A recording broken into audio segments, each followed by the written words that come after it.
So welcome back, guys. I got a very exciting video for you today. We're gonna find out once and for all, who is the king of splitters?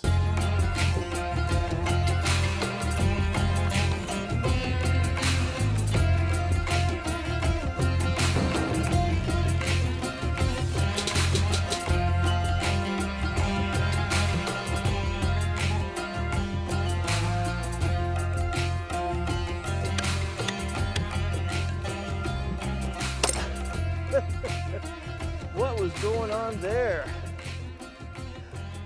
So it seems to me one of the most important things in a test like this is consistency. We got to have consistent wood to get accurate outcome, right?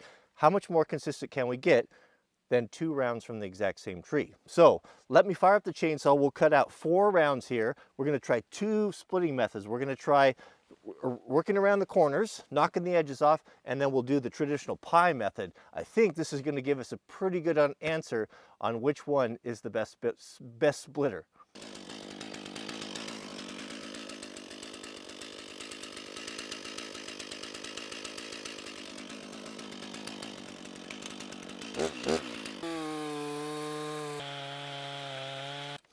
I was thinking on the way down here, one of the funniest things, one of the funny stories I ever heard, I wanted to share with you guys while we're filing here, was from some of you guys from the old days, the Wrangler Barn channel will remember my old neighbor, Henry. Henry was in his late 80s, early 90s, I forget, but he was a logger his whole life up on Mount Hood and Mount St. Helens up in that area, worked as a mechanic as well.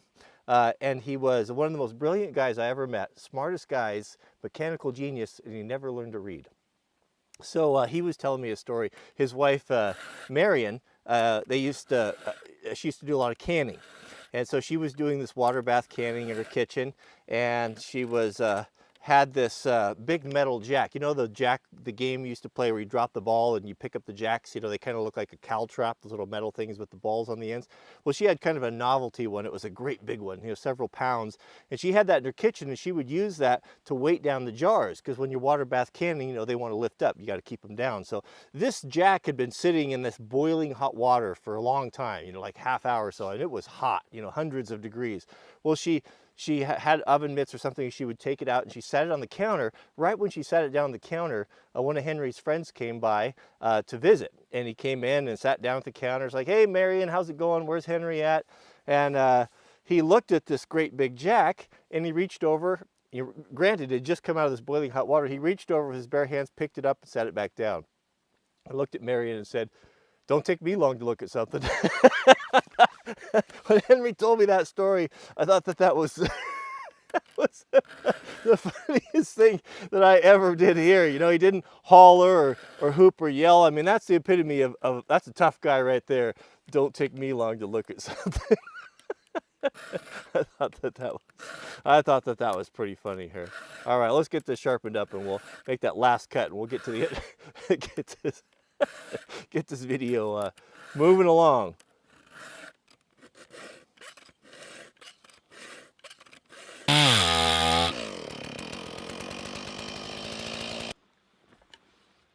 Got my saw stuck.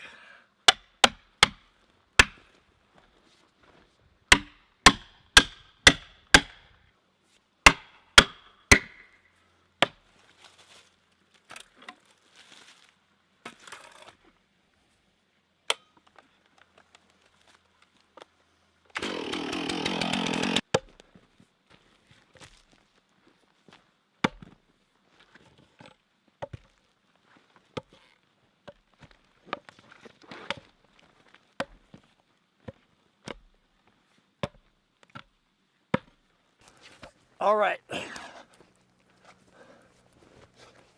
All right, let's bring up the first round.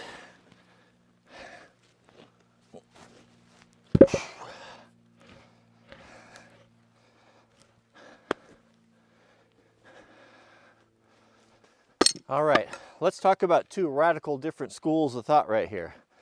So first off, this is my go-to right here. This is the Prandy. I don't know what it's called. I call it the Bismarck because it looks to it reminds me of everything that's German. Big, strong, overbuilt. big. Powerful, lasts a long lifetime. This is my go-to when all else fails. And when I really get something that's gnarled and big, this is my biggest, heaviest sledge. And there's a lot of really cool features of this. You know, you take it for granted. Most people just look at this and think, oh yeah, sledge is a sledge is a sledge. But it's not. There's so much evolution that's went into this.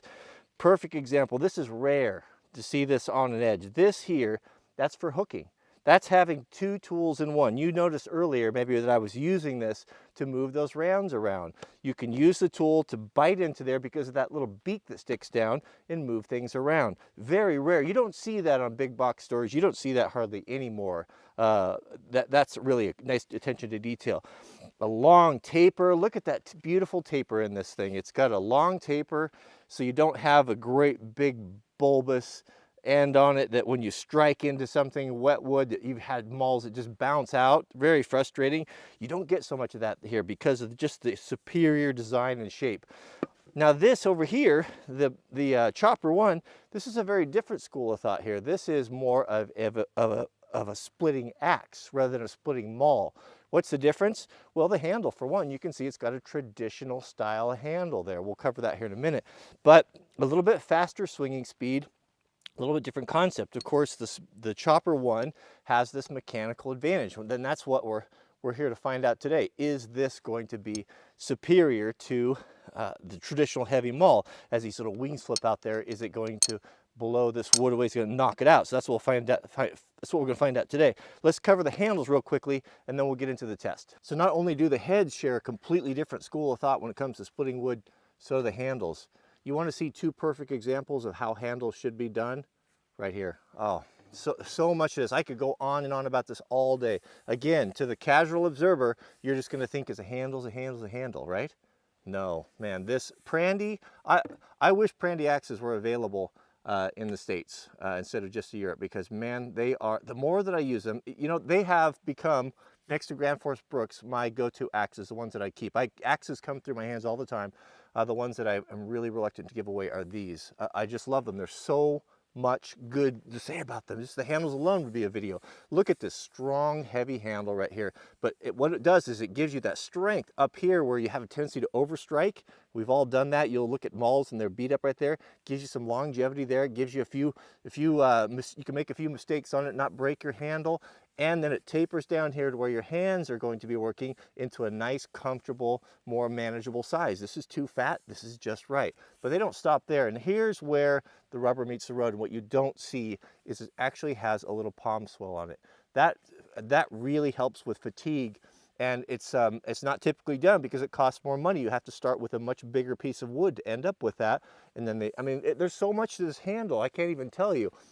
From the way it's hung to the eye, it's really, really well done. But it's a straight handle, and that's what you usually get from a maul. Now this here is a splitting axe. Now these are more popular. They were certainly more popular out west, especially there's guys that used to split wood all the time.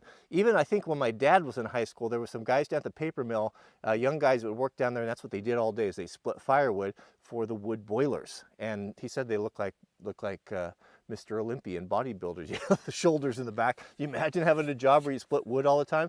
But they preferred a splitting axe. And that may have something to do with, it could be regional, as well as the type of wood that we split, which would have been Douglas fir at that mill. But look at this. This is handle perfection right here.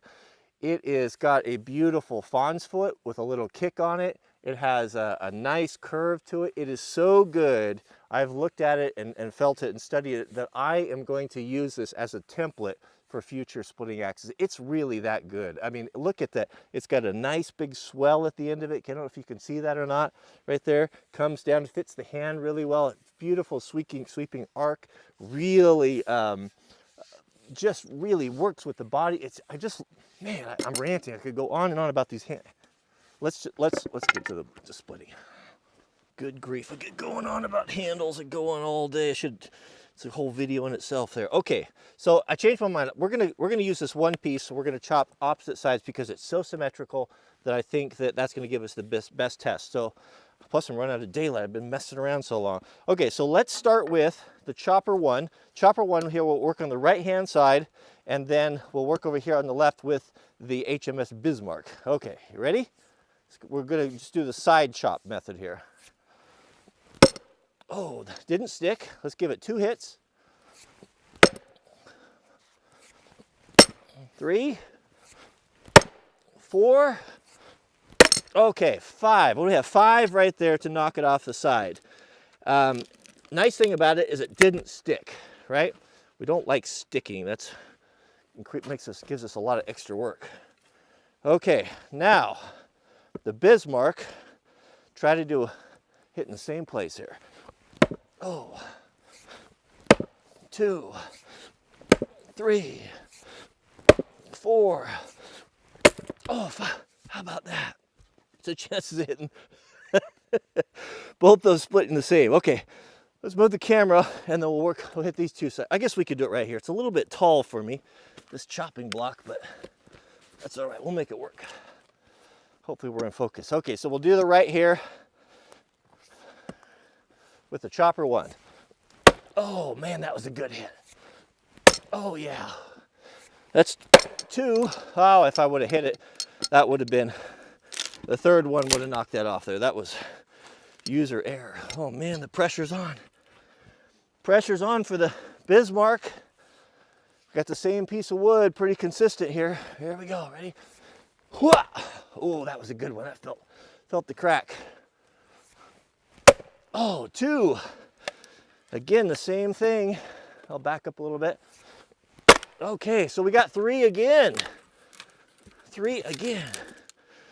See, remember, we talked about the fibrous.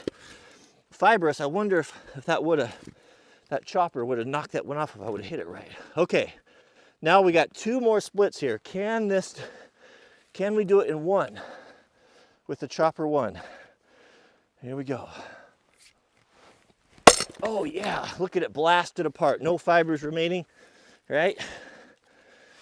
That's pretty good. Where were we? We're on the top there? Yeah, right there. Will the Bismarck, will it chop in one here? Let's see. Oh yeah. Even with more authority, if I had to admit it. Okay, so let's do the pie method. I'd say that was a push. That was a push. All right, we'll get another one going here. Man, is there anything better than out in the forest splitting Doug fir in the cold autumn day. 27 degrees today. Okay, now we'll try the pie method. We'll see what happens, who comes out on top. Then I'll give you my conclusions here. I'm forming opinions right now. So last time we did the slabbing method, right? Where we take it and knock the 4 corners off and then usually one billet left in the middle, you can split it. We're gonna do the traditional way, the pie method this time, and I brought you in a little bit closer and then we'll alternate. So let's start with the chopper one. We'll see how many times it's gonna take to split here. So, ready? Okay, 1, 2, 3, 4, 5. Oh, I missed. 6, 7, 8, 9, 10, 11, 12, 13, 14, 15, 16. Guys, come on. 17, 18, 19, 20. It's completely split over here. Of course I would have moved around with the split, but I wanted to see if I could split it. I lost track. We're in it now. Oh, come on. Come on.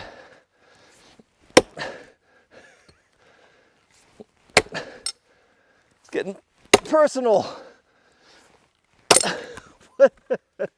What was going on there? It It wasn't any, there's no knot or anything there, really. Man, that was not very good. All right, let's roll another one on. See what the Bismarck can do. Man, that'll get you in shape. So this is actually, the Bismarck's at a bit of a disadvantage here because this one's even bigger. This one's even bigger. We'll see what happens here. Same tree, these two are connected to each other, so. Woo! All right, I don't know how scientific this is. Let's just, we'll get out. There's a knot right there. There wasn't a knot. There wasn't a knot with the chopper one. Well, come on, with German power, they can overcome. Oh, that feels solid. 1, 2, 3. We might be here for a while. I'll let you guys count. I got enough to worry about.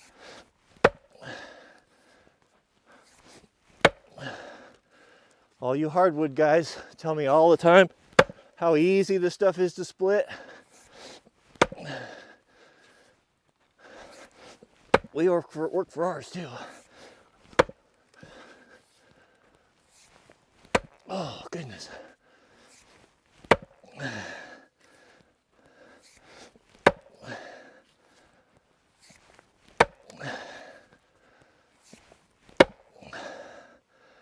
Whew. That's a heavy maul to split too, or to swing. We got a crack, that's it. It's curtains now, matter of time. Oh yeah, I love it. Love it.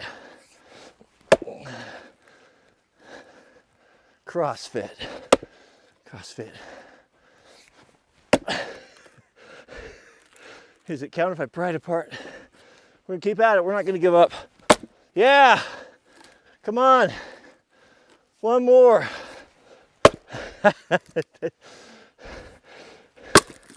All right, I wasn't counting. Give me a give me the count in the comments. Man, I think I need to get out and chop some more wood. All right, so let's wrap it up with my conclusions here. All right, friends. So, if somebody go back, and if you can rewatch that, put in the comments how many swings did it take for each one. I guess, is that definitive? It was a tie on the first one. It was probably pretty close to a tie on the second one. So it's all going to come down to user experience. How about that, user experience? Because obviously they both work. I have to say that I do feel a little bit of, I don't know if I'd call it pain or discomfort in my hands from the mechanical motion, the vibration coming from those jaws slapping up, transferring through the handle. Even though it is a good hickory, looks like a hickory handle, my hands, they hurt a little bit. I don't, maybe it's just me, maybe I'm just soft, but I don't think that it would be wise, or a guy would really want to, if you were, say, one of those guys back in the 60s that split wood for a living, that if you'd want to swing this all day. You know, I don't know, I haven't done it, but I kind of feel like that could be a problem. Now, is that going to be an issue for the rest of us who, you know, maybe go out and split wood for 3 or 4 hours in the morning or until lunch? Probably not, but it could be. I don't remember, I've split a lot of wood, and I don't remember feeling that, that pain in my hands, and I think that it's directly to that. I know when it went into the wood, I kind of jarred me. I was kind of, ooh, that's kind of uncomfortable. So I'd say that was a downside. There's no such thing as magic. Of course, we knew that, but I can pretty much say, from my experience so far, that it's not a toy. It is not a toy, and this is one specific type of wood. Will it work better with maple or with beech or with oak or hickory? You know, I don't know. That's up to you. Would I recommend it over something like the Bismarck? No, I don't think so. I don't dislike it at all, but that pain from the vibration is a big problem for me, even though I do like a lot about it. But you're going to have some added maintenance issues there. Possibility of these things breaking. I just don't know. I just haven't seen an advantage that would overcome the kind of the hand pain factor over the old Bismarck right here. This is a good one right here. That's pretty hard to beat. A little easier to swing this one. This was a little bit lighter, but I think that's enough. I think you draw your own conclusion. So appreciate you guys taking the time to watch. If you don't mind, take a moment, click the thumbs up. I'm working hard out here for you guys, so it's what you can do to. The way you can say thank you, it helps the channel out. And so another video I wanted to do that I thought maybe we'll do real quick while I'm out here is maybe test the Bismarck up against a wedge. After wedges, I've got two style of wedges. I got the Prandy twisting wedge versus the regular wedge, and I've always been curious to see, is there an advantage? Which one would be better? Which is going to be faster and more efficient? So if you'd like to see that, let me know in the comments, and we can. I'm going in. It's going to be supper time here, but I'll come back out tomorrow and do it. So thanks for watching, and we'll see you guys on the next video.